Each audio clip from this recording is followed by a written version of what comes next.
So much for being here. I'm Chef AJ, and welcome to Healthy Living Live. Today, I'm interviewing our favorite psychologist, Dr. Doug Lisle. He is the psychologist of both the True North Health Center and the McDougall Live-In Program in Santa Rosa, California. His website is esteemdynamics.org, .com. It used to be .org, where you can get all kinds of great audio and video content for free. Even book a private consultation with him. Of course, you know he's the co-author of the most fabulous book of all time, The Pleasure Trap, which is now available both on audio CDs and audible.com.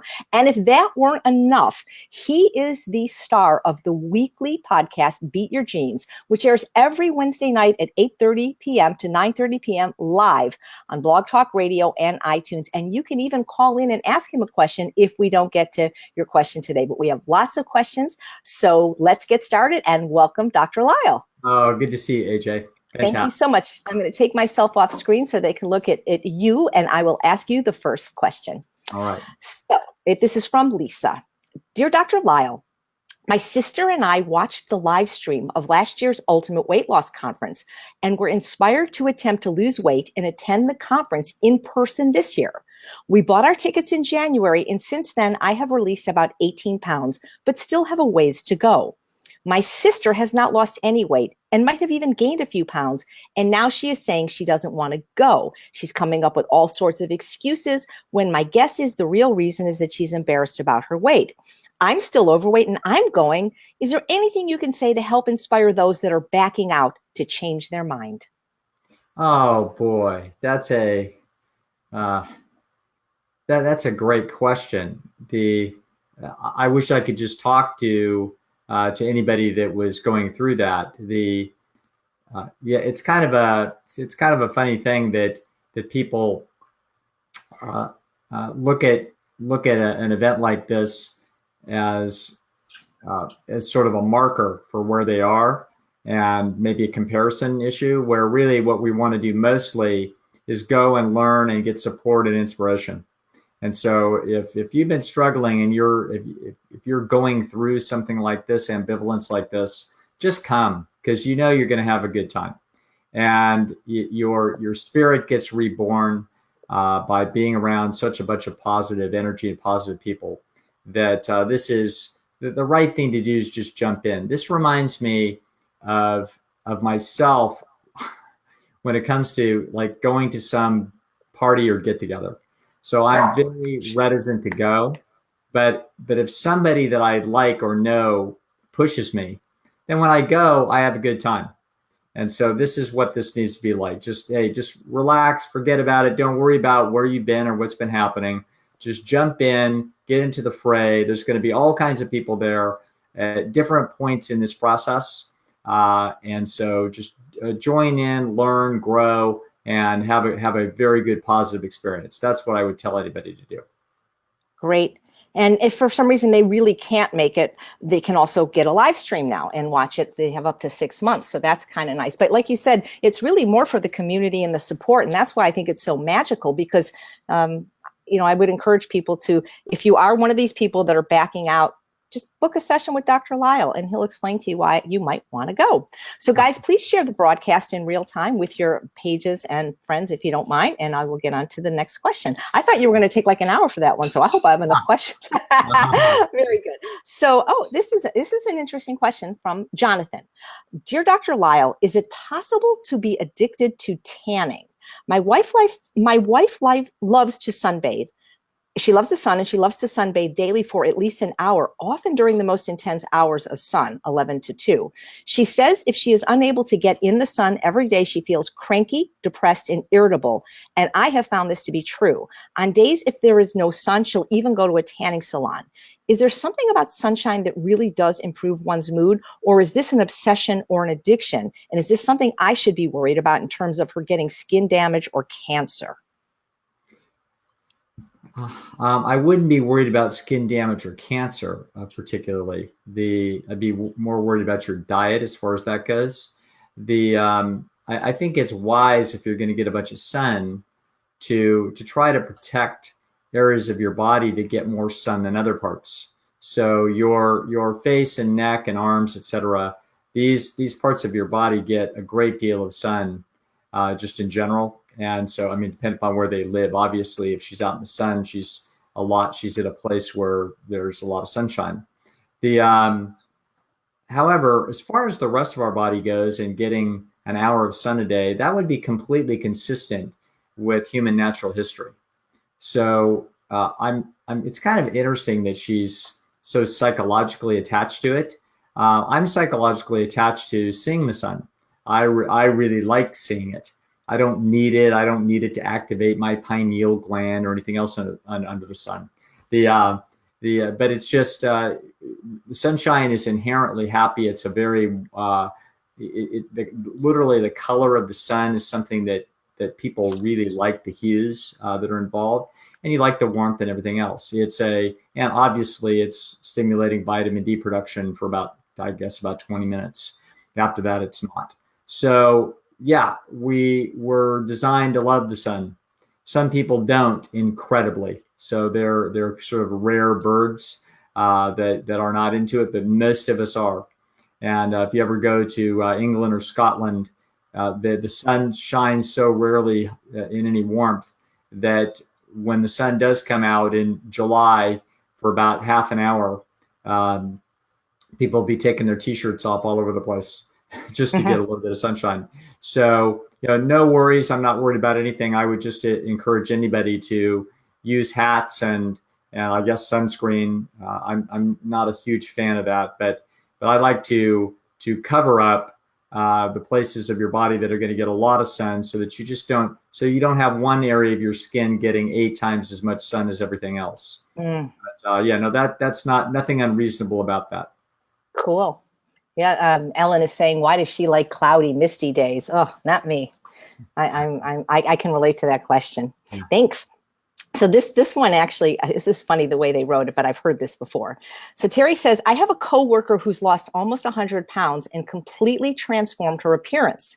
When she was overweight, she was very easy to get along with, a real team player. And now she's a total bitch, doing only what she needs to keep her job. Is this what happens to all women when they lose weight? Is this why some of my coworkers prefer to date slightly overweight women, because they're sweeter? No to a whole bunch of these things. There's nothing inherent about losing a bunch of weight that's going to make anybody disagreeable. However, it could.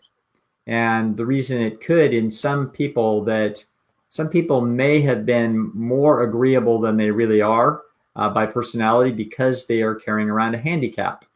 And as soon as that handicap is removed and the weight is gone, then who they are sort of reasserts itself.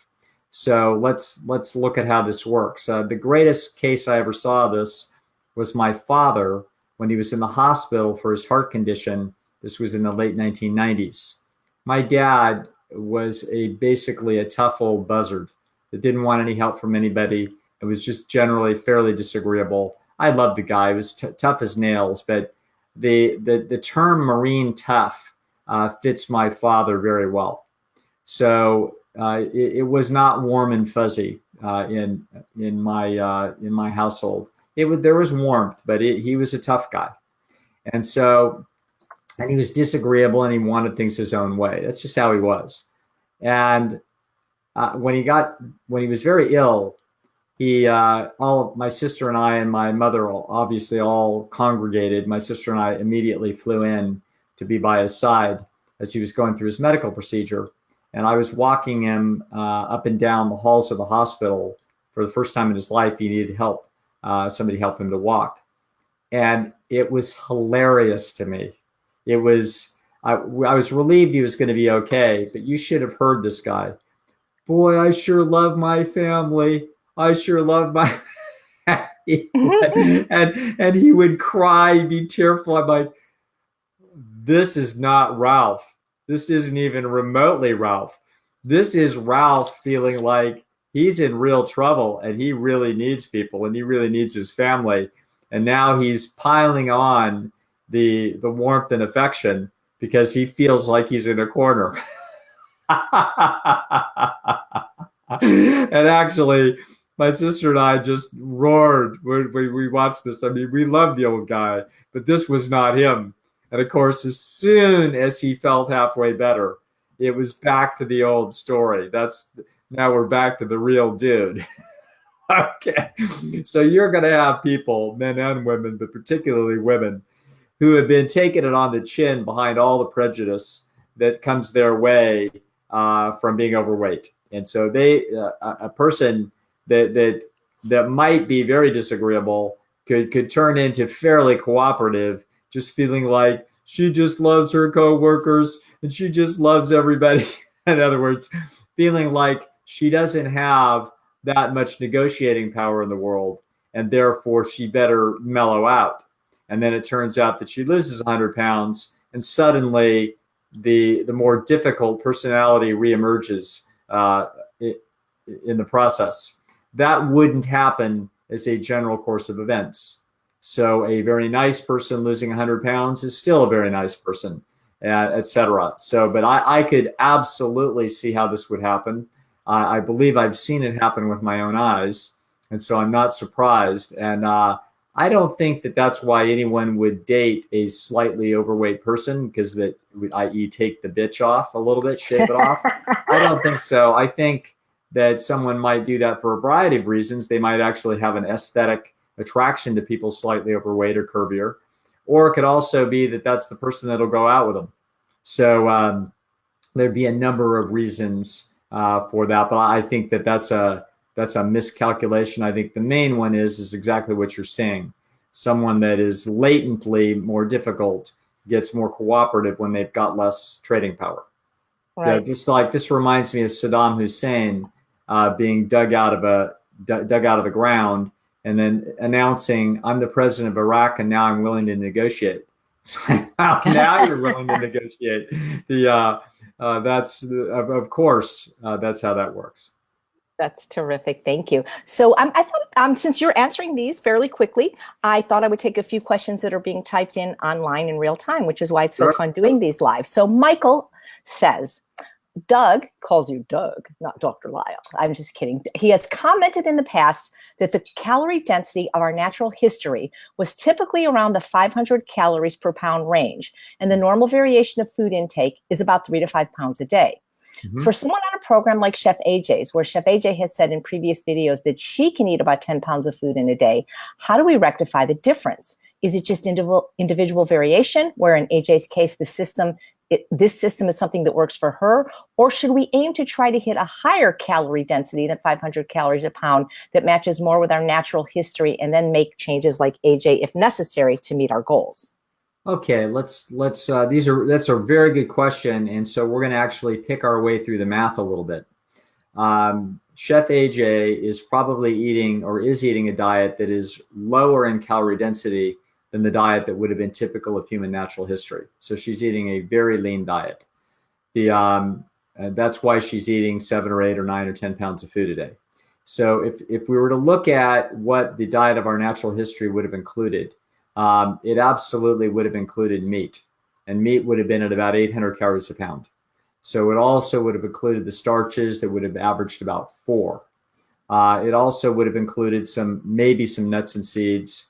Actually, we believe that a not trivial amount of human natural history's food was honey, possibly up to 10% or so of caloric intake. So that would have been quite a bit. So when you start adding in a few nuts and seeds, honey, and a chunk of meat, you start to see how everything is on the red side of AJ's line. And so it's starting to drag up the higher calorie density. Now, if we subtract those out completely, AJ's diet is going to be essentially starches and vegetables and fruit and salad. All of those things are less than 600 calories a pound. So there's no way she can average 500 calories a pound, which would have been typical of our natural history. So as a result, that's why she's eating. AJ, you're probably averaging 300 calories a pound. Yeah. Right, because I can't eat legumes, so the most calorically dense thing I eat are grains at 500, and most of my starch comes from potatoes, which are like 375. Right. So probably I wouldn't be surprised if AJ is down at 275, and so if she or 300. So if she's at 300, she's going to need to eat about 7 pounds a day to get a couple thousand calories a day. So that's more or less what's happening there. There's no there's no need to be eating down at 300 calories a day. You can. AJ is kind of a big eater. You're someone who is very comfortable eating large volumes of food.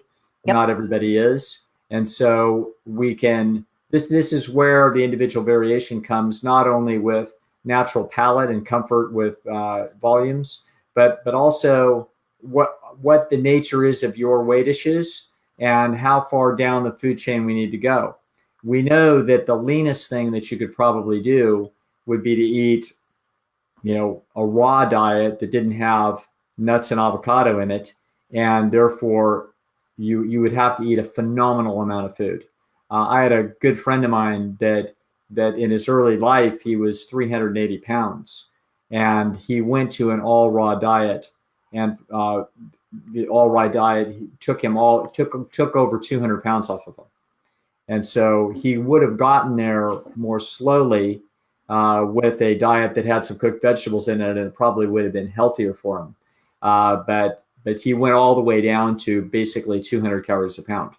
Wow. And this enabled him to eat a massive amount of food, and yet he shed weight, and then at some point he stopped shedding weight. He wound up, incidentally, just to let everybody know, he wound up with a build just like mine.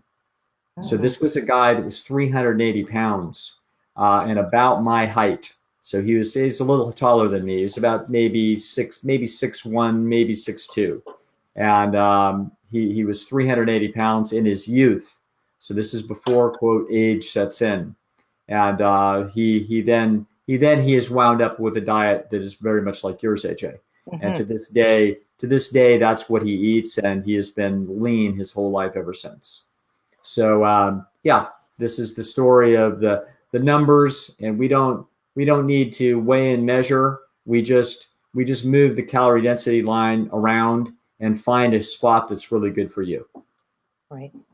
But, I feel bad sometimes for people that have had gastric bypass, because they're always asking how they can adopt this diet. And I don't know how to advise them. I tell them to see Dr. Garth Davis, who's a plant-based bariatric surgeon. But if your stomach has been mechanically altered to not even hold, I believe our stomachs hold about a liter, something like 4 cups or so. And if it's now the size of your fist, I don't know how they can practice calorie density eating when it's been mechanically altered.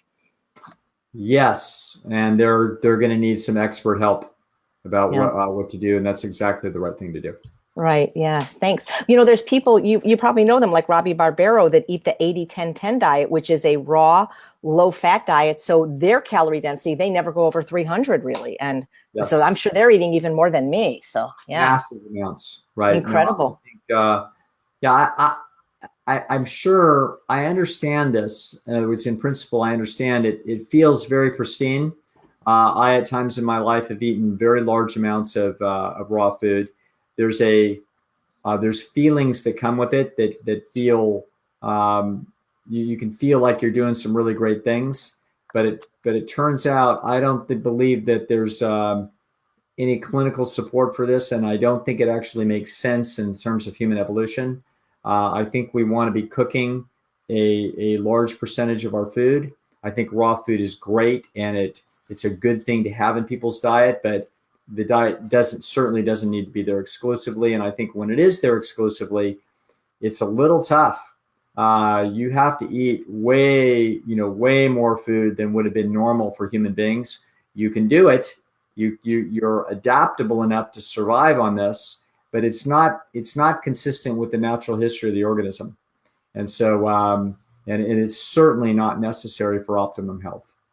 And you actually recommended a wonderful book on the subject to me a while back called Catching Fire by Wrangham, that explains that we've cooked our food longer than we haven't cooked our food, and that even species like snakes that traditionally don't eat cooked food, when offered cooked food, they'll prefer it. Yes. Very interesting. Yeah. We are well adapted to cooked food. Yeah. Well, when people tell me they're not a volume eater, to me, that means they just don't want to eat vegetables, because people are willing to eat large volumes of crap, but they just don't seem to want to eat like a big salad or a big plate of steamed greens. Yes. Well, I think there's individual differences here in sort of how those biomechanics all work. But Alan and I used to have a test when interns would come to work at the Old True North Health Center up on the hill. and we would take them to Fresh Choice and we would watch them eat. They didn't know that they were under scrutiny. And this is how we would kind of know what their diet had been like. So if they had a very small size salad, then we knew that they weren't used to eating a lot of vegetable matter. If they had a big old salad, then we already knew that they were on that they weren't in for a shock. So that's you didn't have to pass that test, but we knew that you were in for a major adjustment if you put a little salad on your plate that looked like the way the world eats salad. Right. Yeah. Right.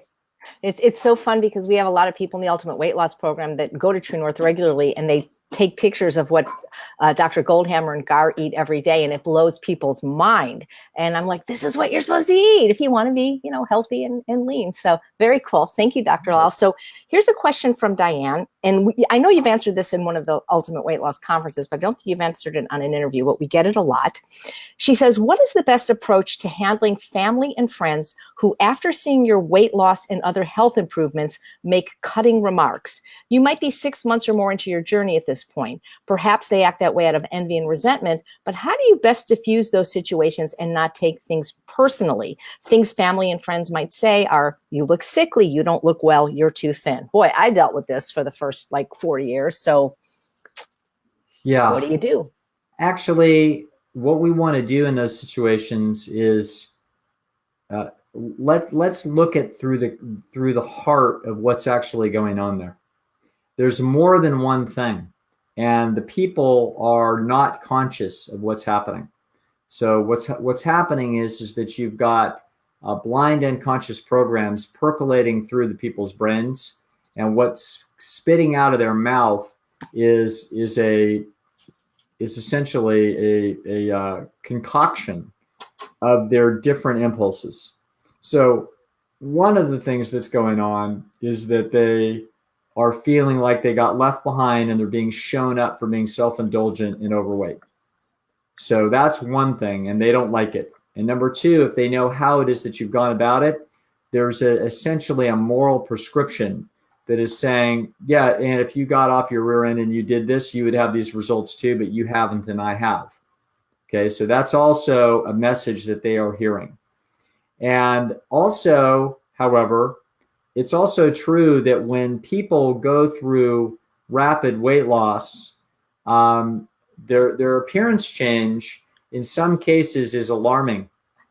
And because this is what can happen, before people die, they could go through a wasting process, and if they have an advanced cancer, or they can have disease processes where they are being ravaged. And so a rapid weight loss is in fact a potential sign of illness. And so they can actually have a little bit of concern. Now, I would say that 90% of their mind is resentful and irritated, and 10% of their mind is actually legitimately concerned. And so the way the mind is beautifully constructed, when their comments come out of their mouth, they can feel like the reason they're doing it is for the 10%, even though the real reason they're doing it is for the 90%. And so it essentially puts a concerned moral frosting on top of what's actually a frustration and a criticism and an undermining of your essentially behavioral superiority. So what we want to do with this is to back away from the latent criticism that our appearance gives them. And so we want to give them a touch of credence to their alarm, but while we defend ourselves. So the notion is, I feel good, so I don't know that everybody would on this, but I do. Well, you look sick. Well, I don't feel sick at all. It actually feels really good. So yeah, I know these changes can be startling, and I guess it is, but I feel really good, and all my doctor says my numbers look really good. So, but who knows? I don't know. We'll see if I keep feeling good.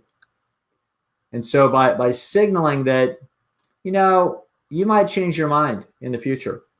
But this is effectively, you are doing this because of your own experiential evidence is telling you that it feels good. We do not prescribe for humanity or for them that they should look into it. We dodge our way around this with that kind of strategy, and that's the best we can do. And so we listened to them. We understood what it is that they had to say. We did not dance on their grave. We essentially stepped around it, and then we moved on. That's the best you can do. Now, here is actually the better advice. The better advice is this. What the hell are we doing there? Okay. Why are we hanging out with these people? So let's put that question under the microscope, and let's give this a little bit of thought. So I'm now, in my late 50s. So I know that statistically, probably I've got 25 years to go. So I've probably lived, 70% of my life. So that's a little weird. I've lived probably 2/3 of my life anyway. And it's the best 2/3. In other words, it's the youngest, healthiest, handsomest. It's all downhill from here. Okay. However modest the hill ever was, it's going down. So the issue is, at this point, I become more focused on using my time wisely. And I don't know, there's some song by Bonnie Raitt, Nick of Time, that says, it gets mighty precious when there's less of it to waste. And that's true. And so I've thought about this, and I figure that I probably have about 100,000 good waking hours yet to live. It's about what it is. And let's suppose that someone gave you a stack of $1 bills, pretty high, nice big stack of them. I don't know, maybe that high, 100,000 of them. A stack of 100 ones is only that much. So that 1,000 of those stacks, I don't know, might be 5 feet high. So there they are. You got them in a little room, or actually they keep them in a bank somewhere, and they catalog your stack. And every hour they give you a little buzz. There's a little buzz on your cell phone or a little device in your pocket. Zzz. A dollar went out of your stack. No stopping it. So today I started at 100,000, but by tonight I've got $12 less. Now I'm at 99,988. And tomorrow I'm going to be at 99,976. And the next day it's going to be at 64. And the next day it's going to be at 52. And before too long, it's going to be 99,900. And then a few days later, it's going to be 99,800. If every hour that went by, a dollar went out of my stack and it cannot be reclaimed, there is no way to get it back. It's over. When I'm out of money, I have to exit the planet. They no longer have any room for me. Now, if that was your situation, which it is your situation, you might be younger and you might be healthier and you might have 150,000 hours. Or you might be older than me and not as healthy and you might have 50,000 hours. But whatever it is, it's limited. And for me, it's about 100,000. That's my best guess. And when I realized that, it's like I was talking to Alan about this. And Alan looked at me and he goes, ooh. Kind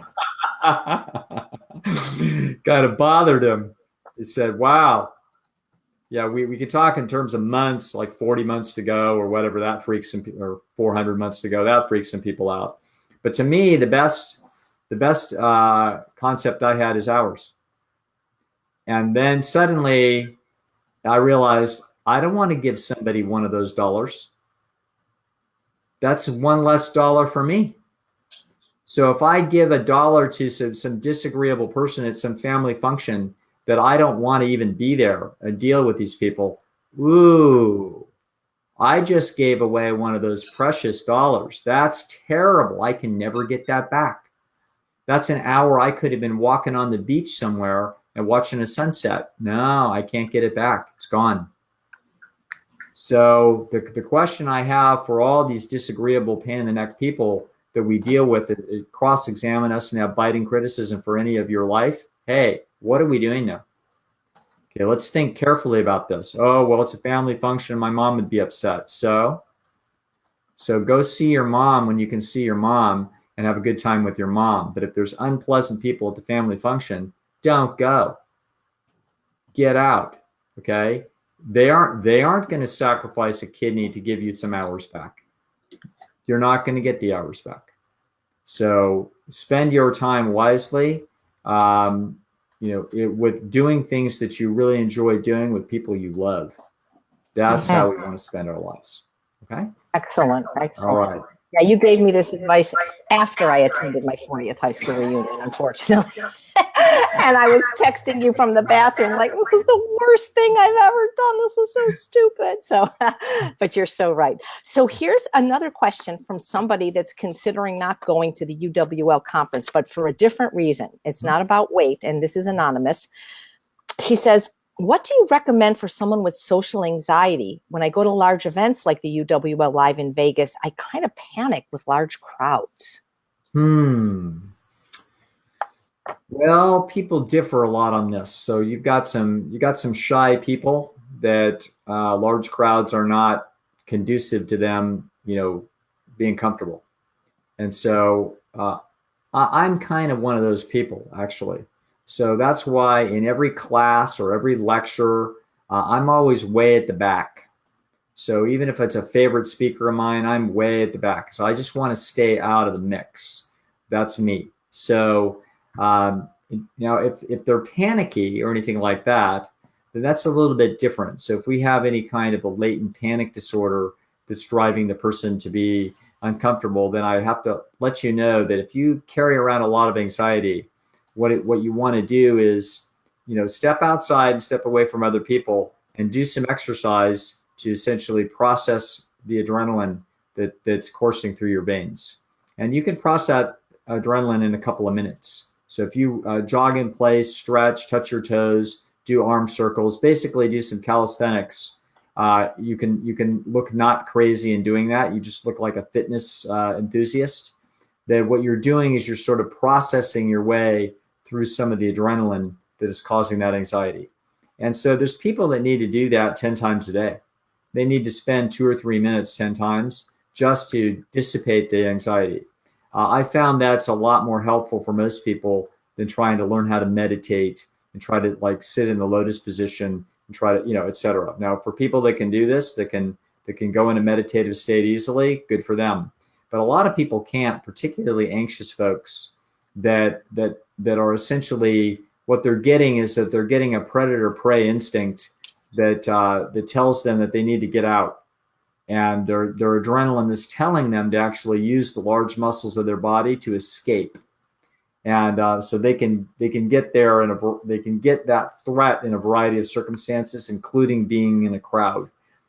You'll see that this is a natural instinct for a lot of people, for most people. You'll see this when people are very antsy to get off an airplane. People have been enclosed for too long in an airplane. They've been flying for 3 or 4 hours, and you'll see that, boy, as soon as they are allowed to get out of that plane, they want out of that plane, and they want out now. Okay. That's a normal reaction of being adrenalized, feeling cramped and trapped. And so they feel that way, much more that way than they would in other circumstances where they're not as confined. So that individual, some of that is what they're experiencing. And so it's a natural process of being adrenalized and being uncomfortable. Take yourself some breaks, process the adrenaline with large physical motions to essentially dissipate it. And that's a way that you could probably get through the conference and get the enjoyment out of the strengths of the conference without being too uncomfortable. Right. And we do have boot camp every day and yoga every day. So those things could also help a person, as well. And Bailey's going to be there. And to me, that's the best anti-anxiety medication, is to just have the dog, you know. So we will definitely share her. She'll be passed around like a joint at a rock concert. So that'll be great. That's great. So, okay. So I thought this question was interesting from, where is it? I got, who's it from? Okay, it's from Tina. So, Dr. Lisle, I read your book, The Pleasure Trap, and watched all of your video presentations that are available online. And I think I understand the concepts you're trying to teach when it comes to interacting with people, and that it's perhaps not best to discuss our dietary preferences and such. That said, every now and then I encounter someone who truly does want this information and genuinely wants answers to some of the common questions. I don't want to be dismissive and just say, well, read the Starch Solution, read the China Study, watch Forks Over Knives. I'm hoping you'll be able to give me an elevator pitch type answer for how best to answer the questions I get asked most by someone who really does not understand. The questions such as like, well, if I eat carbs like potatoes and rice, won't I get fat? Where will I get my protein? Or don't we need healthy fats? You know, there's a reason why I direct people to books. And the reason is that that person doesn't need 5 minutes of your explaining. They've got a lot of anxiety and cognitive dissonance about it. They're interested, but they're a long ways. They're not just going to accept you as an authority. That's why you want to send them to an authoritative source. And so that's why you would send them to a book like The Starch Solution, or the China Study. So if they're asking, well, gee, I think the carbs are a bad thing. Well, you know, that's the answer is that's very reasonable concern. Okay? Because there's a lot of confusion about that, and a lot of experts, I believe, have it wrong. And so there's an expert that I have a lot of confidence in. I think if you read his work, I think that you'll understand why I think that way. Okay. This is The Starch Solution. Take a look at it. I mean, I think it's remarkable. I think it's a major shift in our thinking. So this is what I would say. And other than that, I'm going to leave it alone. And if they keep coming to me for information about it, I'm not going to give it to them. I'm going to say, listen, you know, I'm not an expert in this. There are people that I have confidence in. Let's take a look at what it is that they have to say. So, yeah, you got to watch your own instinct, and your instinct is to bite at the lure of the status that is sitting there out there for you, that they're essentially asking you and therefore putting you in a higher position than they are. And they are saying, I would like some information, Swami, you know, tell me why you're right and everybody else is wrong. And if you're pretty knowledgeable, that's a pretty exciting proposition. This is the teaching gene that exists inside of humanity and is largely responsible for human beings now dominating the earth. Human beings' willingness to share information and communicate, to trade ideas and to trade things. These are the core of human success. And so you've got that instinct in you, but in this case, it's going to walk you right into a trap. You don't want that. You just be content with the esteem that you earn by directing them to really good resources. Do a good job of that direction rather than trying to essentially grab all of the esteem by trying to be the expert. Don't put yourself in that position. That's an exhausting position. There's people that go to school for years or go through a phenomenal amount of personal education in order to put themselves in a position to be able to do that. Let them do it. Don't you do it. Okay? It's so hard, though, sometimes if you have a personality like me not to take the bait. You know what I mean? Well, AJ, you have jumped through the hoops to put yourself in a position where it would be reasonable for you to take that bait. Yeah. Okay, so you've authored 2 books, and you have, you know, you're essentially an authority now at this point. You're a self-taught authority. Wow, thank you. And that you know, it's reasonable for you to put yourself there, because you could say, read my book. Okay. But you know, the truth is it's still a trap. and it's Yeah. a trap that I stay out of. Yeah. It's not worth the time and trouble. Let someone else's perfectly edited, essentially brilliantly argued masterpiece do your talking for you, to give that person the very best chance to figure out and understand the truth. That's why we want to use those kinds of materials. Right. I mean, sometimes the things they say, I'm sure you know, are just so ludicrous. Like just today, I was running an errand, and I don't know how, veganism always comes up, and the lady said, gosh, I'd really like to be vegan, but I don't like mushrooms. And I'm like, I just said, yeah, you're right. It's not going to work. Because it's like when they say something that stupid, what are you going to say, Yeah. I don't like mushrooms either. I mean, personally, and I'm vegan, so I don't know. But anyway, you're right, Dr. Lisle. I know that at the end of the day, you're right. The best response. So, and this is actually a good instruction here. And it's good for us to talk about this, because I've never had that situation, and neither had you. And so now you and I are going to piece this together, because your reactions now are great. Your reactions at the time, you're not ready. So you're not prepared for that situation. So, but the answer is, yeah, I don't like them either. Now they turn on you and you say, well, how do you do it then? Well, there's other things you can eat. Oh, okay. So somehow they had a misconception that you had to eat a bunch of mushrooms in order to, well, don't you need those mushrooms to get your protein balance? Oh, I don't think so. Well, why not? I read that you had to have that. Well, actually, there's some really good books on this, and they never, the experts in the field don't say you have to eat mushrooms at all. Okay. So in 60 seconds, we work our way through potentially a major misconception for somebody. So this is why having a humble but directed strategy towards directing people towards authorities is the way where we kind of open and close these conversations within a minute or so, and then get on with it. Yeah. Terrific. So Julianne is asking a question live. She says, how is it possible that those on a SAD diet who are suffering from poor health prefer that over better health? Well, it's actually because their life experience is being lived on what I'm going to call a continuum rather than a category. So the question that she's asking is a categorical question, where why do they prefer to live this way instead of that way?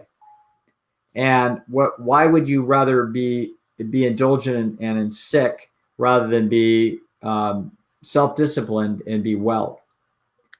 And the answer to the question lies in the experience that the person has had when they have eaten an apple.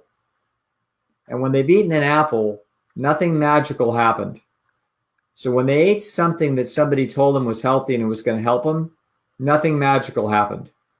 Now, you and I might say, well, of course, it barely moved where they were on the continuum. They were on a continuum of health and disease and how healthy their diet's been in the last 30 days. It doesn't do them any good to have, a peach and some raisins that somebody told them were superfood, okay? And so nothing happened. They ate the superfood and they feel just the way they did. Now they eat some corn chips and everything seems right with the world. So this is why. The reason is that they don't have the experience of what it feels like to be healthy. So they have no rational basis upon which to make this decision.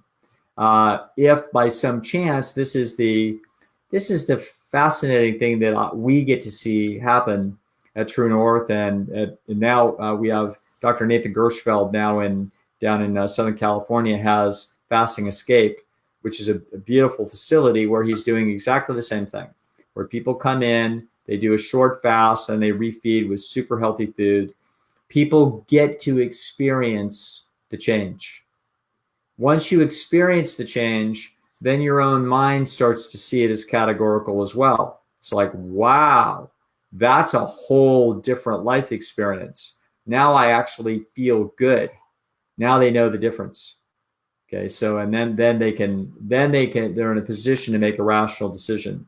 So this is what the problem is is that their life experience is not sufficiently contrasted between health and their disease state, that they're really in no position to make an inference about how useful it would be to live healthfully, because they don't have any idea what that feels like.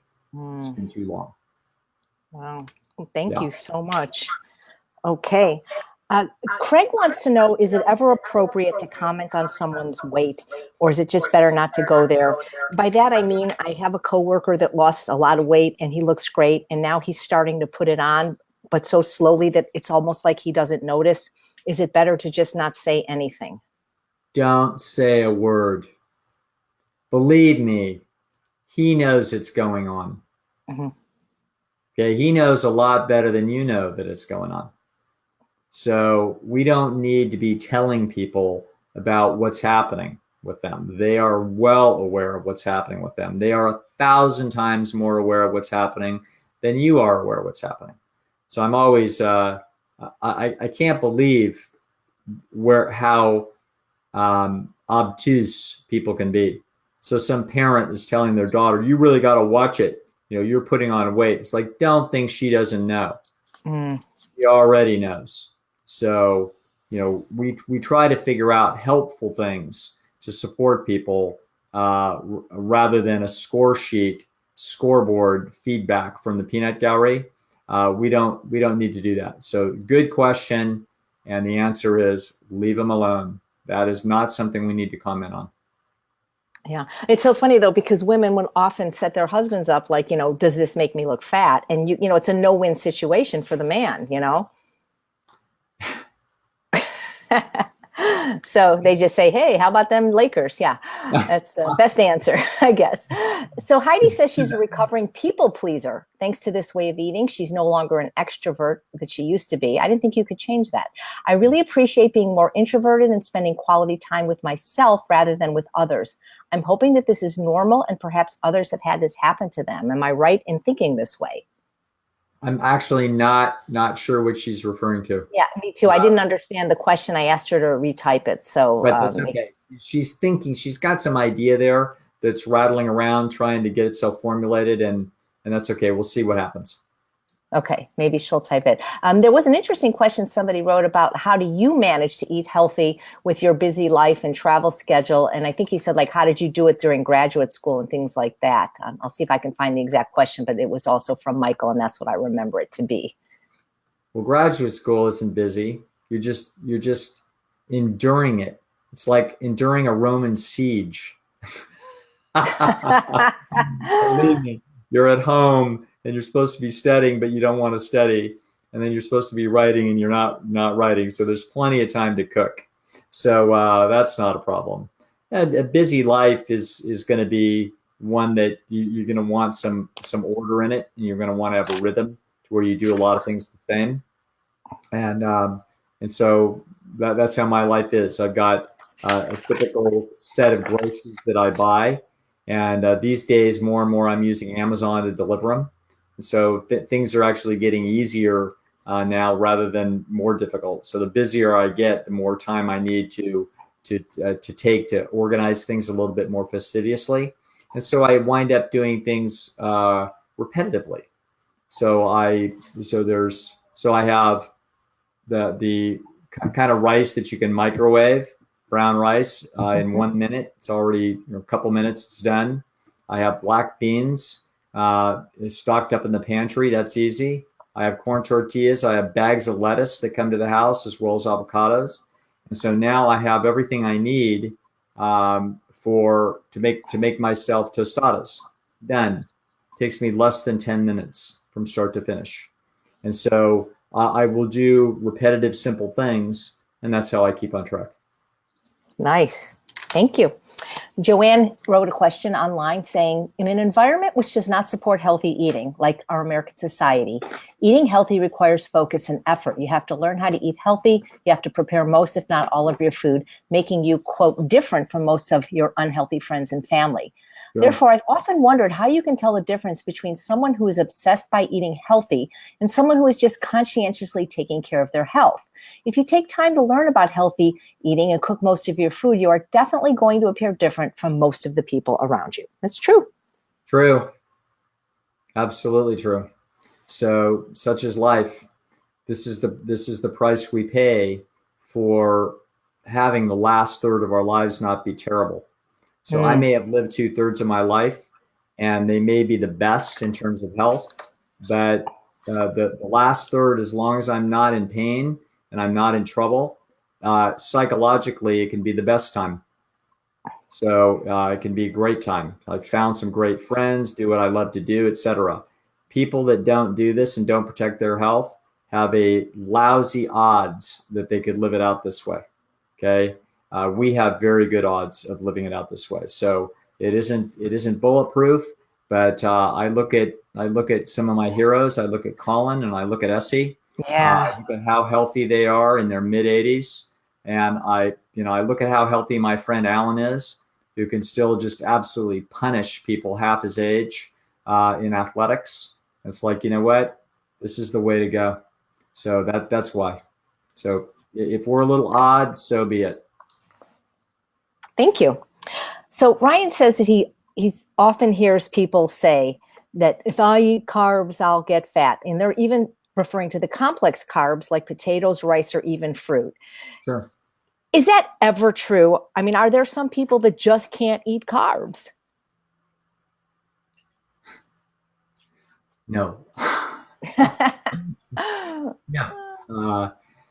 Absolutely not. I mean, you're a carbohydrate eating machine. That's how you're designed. You need a little bit of protein for some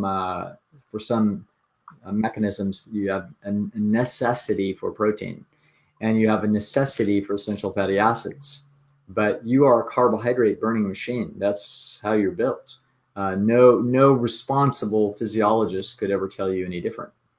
So the notion that some people shouldn't eat carbs because they're going to get fat is just like totally ludicrous. And if you want a little bit of evidence on this, just turn your mind to Asia, and you will see 2 billion people there that have a carbohydrate total dominated diet, and not a single one of them is fat. Okay. The only ones that are fat are in Beijing and Shanghai downtown, where they have McDonald's. Then they're starting to get fat, but nowhere else. So this experiment, is obvious. It's everywhere. It's been all around the globe in every civilization. There has never been a time when there's been a civilization of gluttons where everybody's waddling around 50 or 70 pounds overweight. It's never happened before. This is a totally new phenomenon. And believe me, people, we know from data, we know from data around the world, actually for literally 2,000 years, we've got evidence of what people have been eating. And we sure as heck have very good evidence about what people ate in the United States 100 years ago. And it's substantially different than what people eat now. People eat a very high fat, high protein diet compared to what they ate 100 years ago. 100 years ago, we had twice as many calories from animal food in the diet than we had half as much as we have now. So the diet is not higher in carbohydrates than it was 100 years ago. It's higher in fat and it's higher in protein. So there's this notion that there's people out there that just really have to curb the potatoes is ludicrous. Now, I've actually recently thought through the controversy and confusion around potatoes. And I believe I came up with something. I mean, I probably thought it before, and many of us have, but it crystallized for me here in the last month. I could see how people could honestly be confused, because almost nobody eats a potato. They eat a potato with sour cream, butter, bacon bits, and cheese. That's what they're eating on their potatoes. They don't put that on rice. They don't melt a bunch of cheese and throw it all over rice. Mm-hmm. So potatoes particularly could be confusing because, quote, people that eat, quote, a lot of potatoes could absolutely be fat from, quote, the potatoes, because the potatoes are a low calorie vector for putting a bunch of high fat animal food crap on there. Mm-hmm. So that's how I think people could get confused. Yeah. So I think there's probably some legitimate confusion among some honest people that just feel like, boy, I can't eat potatoes. It's like, honey, you can eat all the potatoes you want, but you cannot be putting 3 scoops of earth balance on there. That's not eating a potato. Oh, they fail to overlook that Right. little addition. Yeah. Got it. That's hilarious. I think we have time for one more question, Dr. Lisle. It's a live question from Chris. And actually, we are going to be dealing with this topic at the Live Ultimate Weight Loss Conference in 2 breakout sessions. So her question is this: how do I go about relationships in my own home with my family who does not understand this way of eating? They still eat meat and processed foods. I struggle with keeping my thoughts and opinions to myself, especially since my husband did have a mild stroke, and I know he would be healthier eating this way. He ate my food for a year and was doing well, but he fell back into the pleasure trap and just really doesn't care anymore. I struggle to understand this and get very frustrated. Yes, I understand. This is a very common situation. People, you almost have to divide humanity into 2 very different categories. And I really don't have any beef with the people in the other category. The categories are people that are responsibly conscientious about their health and their body, and people that aren't. And there are people that have this notion of, I want you to think about 2 different ways of dealing with a new car. So one way of dealing with a new car is, you know what? These cars are so good. I'm just going to drive it and drive it and drive it and drive it. I'm not going to spend any money or time or energy taking it into the shop and get the oil changed. I'm just going to drive the damn thing till it falls apart. And then if it falls apart, if something goes wrong with it, then I'll take it into the place. You know, maybe it's 85,000 miles. I'll take it in there and they'll tell me, oh, well, you blew the transmission. The car still looks okay. I'll go ahead and put $3,000, $5,000 into a new transmission. I'll drive it until something else happens, but I'll never change the oil. Okay, that's one way to do it. And I really can't argue with that as a philosophy. It's a perfectly legitimate philosophy. That's where that person wants to put their time and energy and attention.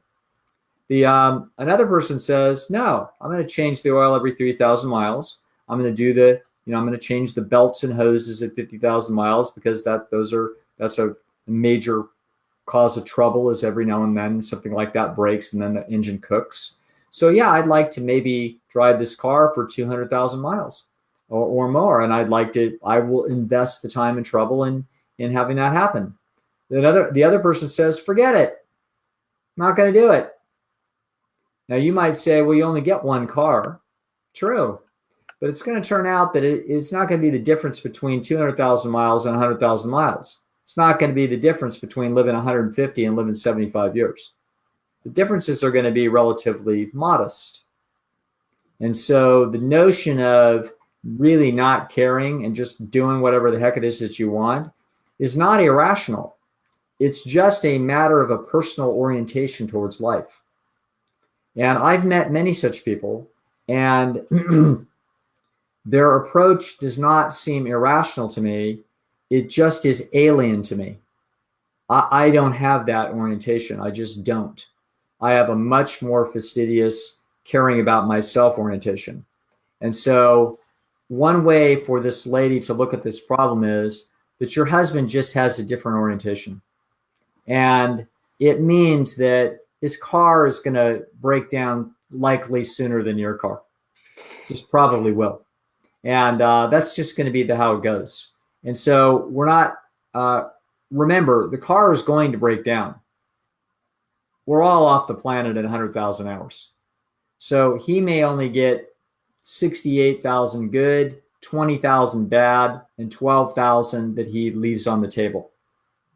Okay.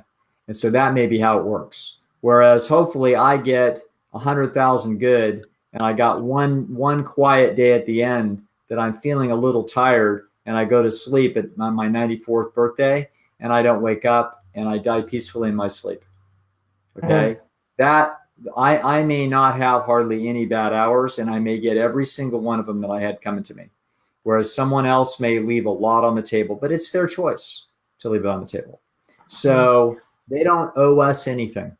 They do not owe us to stay alive to be healthy for us. They don't owe us to be healthy because we love them. They don't owe us to say, oh, well, I should take care of myself so you don't have to take care of me. No, that's part of their computation as to the relationship. Yeah.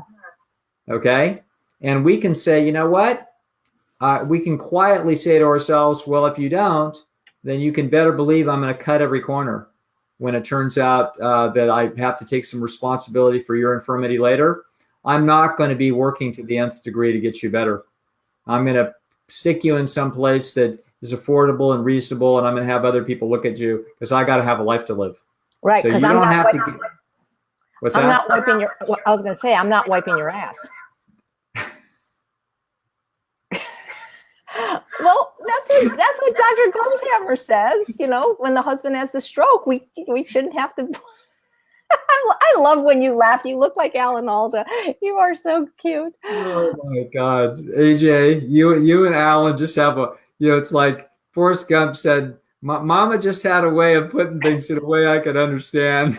I think that's why you like me, because it's sort of like I'm a female version of Alan. It's very true. It's very like a kinder, gentler.